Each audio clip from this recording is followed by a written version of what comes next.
Bonjour, dans cette vidéo, nous allons parler d'un problème de PoE avec le point d'accès EAP de TP-Link.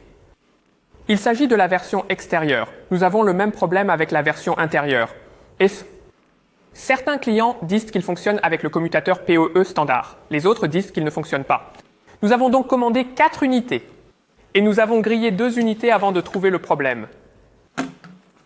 Il suffit de faisons la connexion et voyons quel genre de problème nous avons. D'accord, cela fonctionne toujours. Nous en avons grillé 2, mais il en reste 2 autres en état de marche. Maintenance Connectance, le câble Ethernet. Et essayons l'injecteur PoE, ce petit injecteur. Nous n'avons besoin que du port PoE. Branché, le PoE fonctionne, n'est-ce pas? Ici, vous pouvez voir que le point d'accès est alimenté. Cela signifie que tout va bien. Bon, passons maintenant à la plus grande, celui-ci.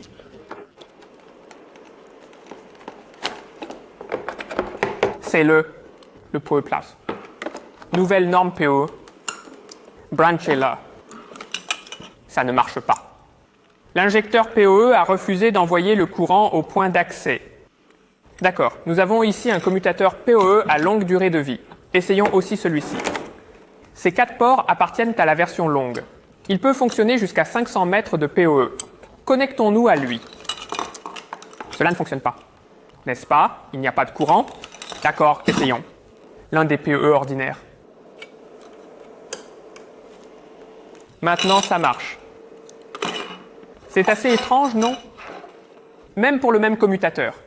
Certains ports fonctionnent, mais les autres ne fonctionnent pas. Et c'est là le problème.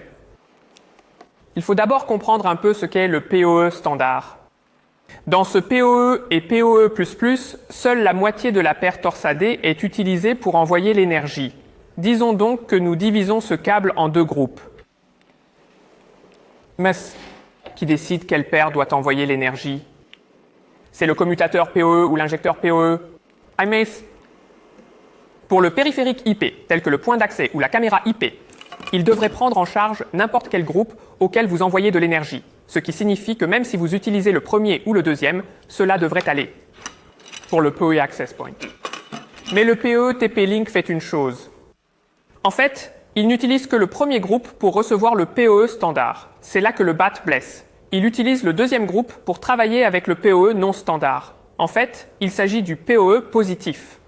Pourquoi? Il s'agit de l'injecteur PoE provenant de TP-Link. C'est celui d'origine. Si vous vérifiez la tension d'entrée, c'est trop faible. Mais si vous lisez les spécifications, il utilise une tension continue. En fait, il s'agit d'un PoE non standard. Bon, nous savons qu'il y a un problème avec ce type de conception. Mais TP-Link essaie de satisfaire tout le monde. Il essaie donc de satisfaire le PoE standard. Il essaie également de satisfaire le PoE non standard, comme le PoE positif. Il a donc divisé les 2 groupes, l'un pour le standard, l'autre pour le non standard. Mais c'est maintenant qu'ils appellent le problème. À cause du PoE standard, tu devrais pouvoir absorber n'importe quel groupe à qui j'envoie le pouvoir. Pour celui-ci, c'est en fait satisfaisant parce qu'il utilise le premier groupe. Mais pour celui-ci, ça ne marche pas. Il s'agit de la nouvelle norme, comme PoE++. En fait, il utilise les 4 paires torsadées pour envoyer l'énergie, car il peut fournir jusqu'à 15 watts. Les 4 paires sont donc utilisées pour envoyer le PoE standard, qui va jusqu'à 15 watts. Mais maintenant, vous voyez, lorsque nous connectons ce câble au point d'accès PoE, non seulement le premier groupe, le deuxième groupe essaie également de fournir l'alimentation PoE standard et il détecte qu'il y a un problème parce qu'il ne peut pas accepter le PoE standard, donc il refuse d'envoyer l'énergie.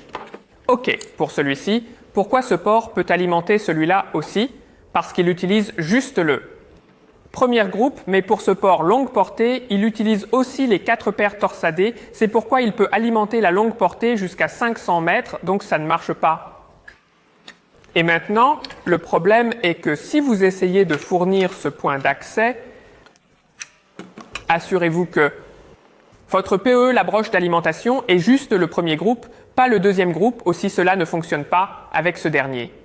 La nouvelle norme PoE si vous connectez cet appareil à n'importe quel commutateur PoE++, PoE ou PoE jitter, il refusera de libérer l'alimentation parce qu'il détecte l'autre groupe. Ne peut pas prendre en charge le PoE standard. D'accord? Pourquoi brûler l'appareil si l'on utilise ce courant continu positif? L'injecteur PoE de tension 48 est un injecteur positif qui enverra l'énergie sans la négocier et qui enverra l'énergie directement au deuxième groupe parce que la tension est d'environ 48. Mais cet injecteur ne peut prendre que 24. Il brûle donc 2 de ses équipements. TP-Link a essayé de satisfaire tout le monde, mais il a cassé le protocole PoE standard. Il est censé prendre en charge les 4 paires torsadées, mais maintenant soit le premier groupe, soit le deuxième groupe, mais maintenant il ne peut fonctionner qu'avec le premier groupe pour le PoE standard. C'est donc le problème avec ce type de configuration. Très bien! C'est tout pour la vidéo d'aujourd'hui. Si vous avez des questions sur ce point d'accès PoE1, veuillez laisser un commentaire ci-dessous. À voir.